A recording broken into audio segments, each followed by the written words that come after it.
Arcieri Torres Sassari, la storia dell'arceria cittadina.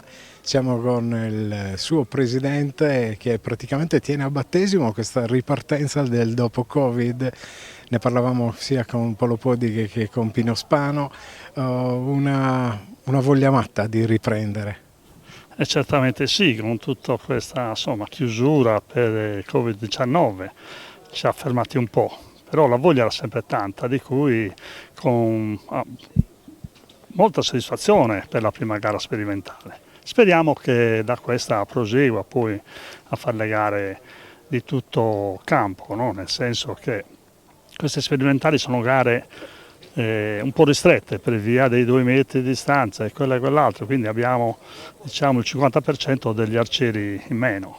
Mi auguro che questo serva a migliorare.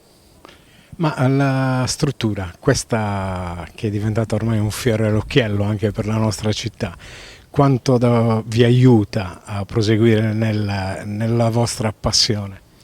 Ma ci aiuta, è un campo che intanto è ben tenuto da tutti i collaboratori, è chiaro, ci vuole molta passione per tenere un campo del genere. Per noi diciamo che è uno spasso, anche se fatichiamo, ma la fatica non si sente. Ci piace tenere questo in ordine per noi e per tutti gli arcieri della Sardegna e anche altri arcieri che vengono qua. Ci fa piacere che lo valutino in un modo molto avanzato di grado come campo di tiro con l'arco. E soprattutto c'è l'opportunità, visto che è di vostra proprietà, di poter, perché no, avvicinarsi a questa disciplina, anche perché mi pare di poter dire, senza tema smentite, che situazioni di questo genere, parlo di location, non se ne contino molte nella nostra città. Parlando di tiro con l'arco è l'unica, in Sardegna anche.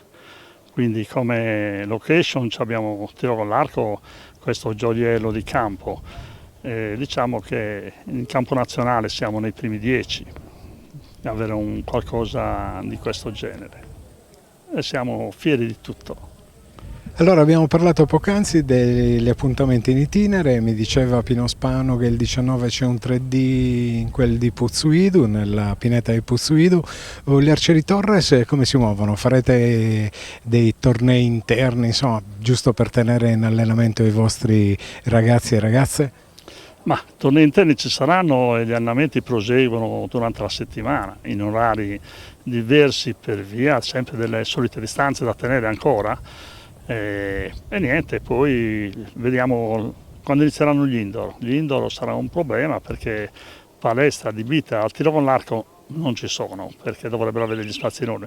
Però speriamo che in un modo o nell'altro si possa riprendere con le palestre scolastiche come abbiamo sempre fatto e mandare avanti l'attività. Grazie Bruno De Rudas, grazie agli Arcieri Torres Sassari e bentornati.